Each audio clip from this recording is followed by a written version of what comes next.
بسم اللہ الرحمن الرحیم ان اللہ وملائکتہ یصلون علی النبی یا ایہا الذین آمنوا صلوا علیہ وسلموا تسلیما۔ فتح مکہ کے بعد نبی کریم صلی اللہ علیہ وآلہ وسلم نے بحکم الہی آس پاس کی ریاستوں کے حکمرانوں کو بذریعہ خطوط اسلام کی دعوت دی۔ یہ دعوت اسلام عیسائیوں کی ایک مملکت نجران کو بھی دی گئی، جس کے نتیجے میں 9 ہجری نجران کے عیسائیوں کا ایک وفد 60 یا 70 افراد پر مشتمل مدینہ منورہ آیا۔ اس وفد کا سردار عبد المسیح تھا، جس کا لقب عاقب تھا۔ یہ بڑا ہوشیار، دانا اور صاحب الرائے تھا، عیسیٰ کو خدا مانتا تھا۔ دوسرا سردار اہم تھا۔ اہم نامی سردار آزمودہ کار اور ان کے سیاہ و سفید کا مالک تھا۔ یہ حضرت عیسیٰ علیہ السلام کو خدا کا بیٹا سمجھتا تھا۔ تیسرا ابو الحارث بن علقمہ تھا۔ یہ ان کا اسقف اعظم تھا اور محکمہ تعلیم کا افسر تھا۔ یہ تینوں کو خدا مانتا تھا، یعنی حضرت مریم کو، حضرت عیسیٰ علیہ السلام اور روح القدس جبرائیل کو۔ یہ سب عیسائی ریشمی لباس پہنے اور ہاتھوں میں سونے کی انگوٹھیاں پہن کر نبی کریم کی صلی اللہ علیہ وسلم کی خدمت میں مسجد نبوی میں حاضر ہوئے، مگر ان کے کسی سوال کا جواب نبی مکرم نے نہیں دیا۔ انہوں نے 2 سے 3 صحابہ سے اس کی وجہ پوچھی، مگر بات نہیں بنی۔ آخر کار مولا علی کرم اللہ وجہ الکریم سے ملے تو مولا علی نے فرمایا، آپ سب یہ ریشمی کپڑے اتار کر سادہ کپڑے پہن کر جائیں۔ چنانچہ وہ سادہ کپڑے پہن کر گئے تو آپ صلی اللہ علیہ وآلہ وسلم نے ان کی باتیں سنی اور انہیں جواب بھی دیے، لیکن وہ ہٹ دھرمی کا مظاہرہ کرنے لگے اور جھگڑا کرتے رہے۔ یہ بحث و مناظرہ 3 دن تک ہوتا رہا۔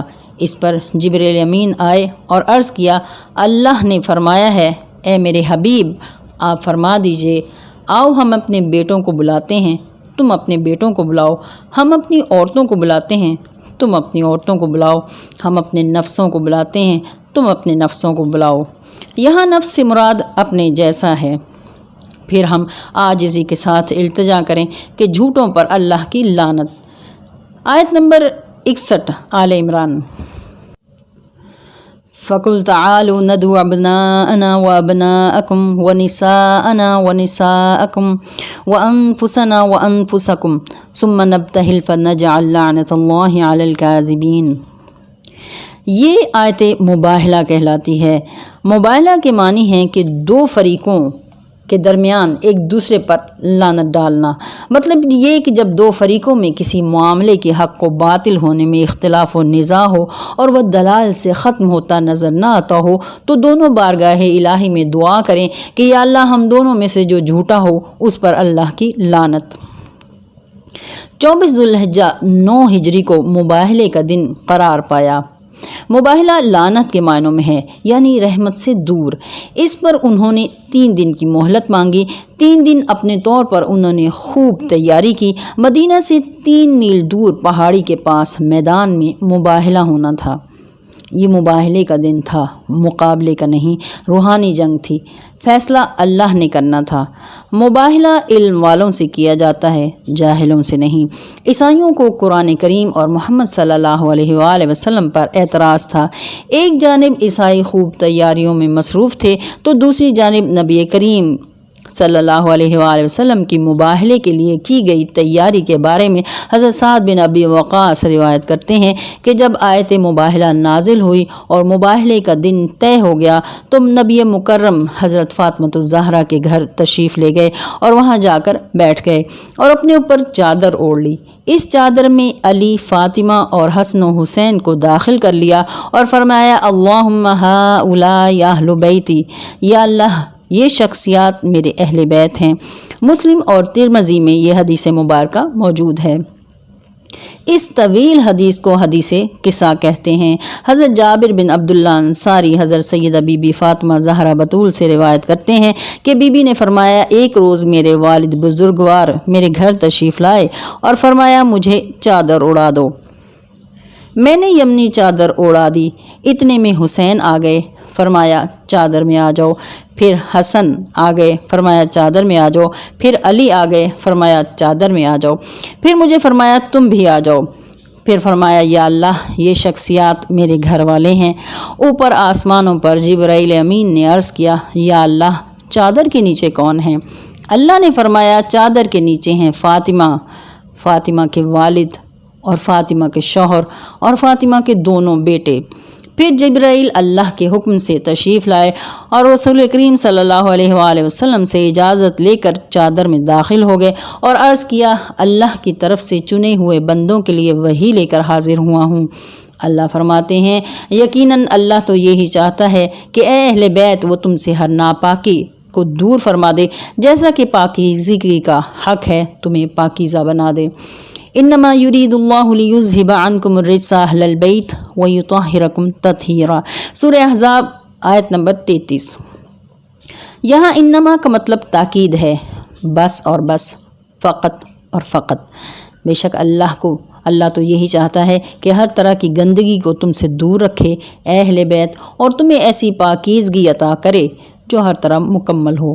ام المومنین بی بی عائشہ صدیقہ رضی اللہ عنہا روایت کرتی ہیں کہ ایک روز رسول اللہ صلی اللہ علیہ وآلہ وسلم سیدہ بی بی فاطمہ کے گھر تشریف لے گئے۔ آپ صلی اللہ علیہ وآلہ وسلم نے سیاہ رنگ کی چادر اوڑھی ہوئی تھی، اس چادر پر کالی اون کے کجاموں کے نقش تھے۔ اتنے میں سیدنا حسن آئے، آپ نے انہیں چادر میں لے لیا۔ کچھ دیر بعد سیدنا حسین آئے، آپ صلی اللہ علیہ وآلہ وسلم نے انہیں بھی چادر میں لے لیا۔ پھر سیدنا علی المرتضی آئے، انہیں بھی چادر میں لے لیا۔ پھر سیدہ بی بی فاطمہ الزہرا بطول کو بھی چادر میں لے لیا۔ چادر میں حضور پاک صلی اللہ علیہ وآلہ وسلم درمیان میں، دائیں طرف حسن، بائیں طرف حسین، پیچھے علی اور سامنے فاطمہ الزہرا تھیں۔ پھر آپ صلی اللہ علیہ وآلہ وسلم نے فرمایا یہ شخصیات میرے اہل بیت ہیں۔ ترمذی کی روایت کے مطابق حضرت بی بی ام سلمہ وہاں موجود تھیں۔ انہوں نے عرض کیا یا رسول اللہ صلی اللہ علیہ وآلہ وسلم کیا میں بھی ان کے ساتھ ہوں؟ تو آپ صلی اللہ علیہ وآلہ وسلم نے فرمایا تو اپنی جگہ خیر اور بھلائی پر ہے۔ حضرت واصلہ روایت کرتے ہیں کہ رسول اللہ صلی اللہ علیہ وآلہ وسلم نے اپنی چادر کے نیچے علی، فاطمہ، حسن و حسین کو جمع کر کے عرض کیا یا اللہ یہ مجھ سے ہیں، میں ان سے ہوں، ان پر اپنی برکتیں، رحمتیں، رضا اور مغفرت کا نزول فرما۔ آیت تطہیر میں لفظ رجس مختلف قرآنی آیات میں شراب، جوا، بت، پانسا، مردار خون، سور کا گوشت، بتوں کے نام پر ذبح کیا گیا جانور، منافقت، منافقین، بے دینی، بے ایمانی، عذاب الہی وغیرہ سب کو رجس کہا گیا ہے۔ مثلاً غزوہ تبوک کے موقع پر کچھ صحابہ نے بہانے لگا کر جانے سے انکار کر دیا۔ لشکر اسلام کی واپسی پر ان کے استقبال کے لیے منافقین آگے آئے تو اللہ نے فرمایا یہ رجس ہیں، ان سے منہ موڑ لو۔ اس کا مطلب یہ ہے کہ جن سے رسول اور آل رسول منہ موڑ لیں وہ بھی رجس ہیں۔ رجس سے مراد شک بھی ہے۔ حضرت امام جعفر صادق علیہ السلام فرماتے ہیں کہ رجس سے مراد شک ہے اور ہم اپنے دین میں کبھی شک نہیں کرتے۔ حضرت امام محمد جریر طبری نے اپنی تفسیر میں مختلف سندوں کے ساتھ 15 روایات نقل کی ہیں جس میں یہ ثابت کیا ہے کہ آیت تطہیر پنجتن پاک محمد صلی اللہ علیہ وآلہ وسلم، علی المرتضی، حسن مجتبیٰ اور حسین اور بی بی فاطمہ کے لیے نازل ہوئی ہے، اور یہ آیت آل ابا کے لیے ہے۔ بروایت حضرت ابو سعید خدری رضی اللہ عنہ فرماتے ہیں رسول اللہ صلی اللہ علیہ وسلم نے آیت تطہیر کے بارے میں فرمایا، یعنی یہ میرے علی، فاطمہ اور حسن و حسین کے بارے میں ہے۔ حضرت انس روایت کرتے ہیں کہ آیت تطہیر کے نزول کے بعد حضور نبی کریم صلی اللہ علیہ وآلہ وسلم جب بھی نماز فجر کے لیے گھر سے نکلتے تو سیدہ فاطمہ الزہرا کے گھر کے باہر آواز دیتے یا اہل بیت نماز پڑھیے، پھر آیت تطہیر تلاوت فرماتے۔ حضرت ابو سعید خدری سے روایت ہے کہ آیت تطہیر کے نزول کے بعد 40 دن تک آپ صلی اللہ علیہ وآلہ وسلم یہ عمل دہراتے رہے۔